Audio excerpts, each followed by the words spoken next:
Viral करण्याची धमकी देऊन एकाने 14 वर्षीय मुलीचा विनयभंग केला।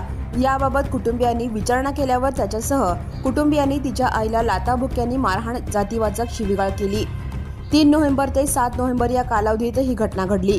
या प्रकरणी त्या तरुणासह 5 जणांविरुद्ध एमआयडीसी पोलीस ठाण्यात पोक्सोचा गुन्हा दाखल केला आहे। शेखर विजय कामाठी, विनोद विजय कामाठी, विजयकुमार कामाठी, कलावती विजय कामाठी, बालाजी अक्कलकोटे सर्वजण राहणार मित्रनगर, शांतीनगर, मजरेवाडी, सोलापूर अशी त्यांची नावे आहेत। या प्रकरणी मुलीच्या वडिलांनी फिर्याद दिली आहे। 3 नोव्हेंबर रोजी सायंकाळी 6च्या सुमारास शेखर याने त्यांच्या मुलीचा विनयभंग केला।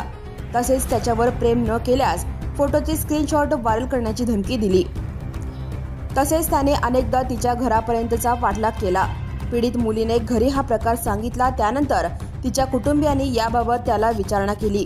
त्यावर शेखर याने मुलीच्या आईच्या पोटावर लाथ मारली। अन्य संशयितांनी हाताने व लाथाबुक्क्यांनी त्यांना मारहाण केली। तसेच जातीवाचक शिवीगाळ करीत समाजाला घेऊन या, तुमची किती लायकी आहे हे दाखवतो अशी धमकी दिली। सहाय्यक पोलीस आयुक्त प्रताप पोमण यांनी घटनास्थळी भेट देऊन पाहणी केली। फौजदार महेंद्र गाढवे तपास करीत आहेत। Subscribe now and press the bell icon. Never miss an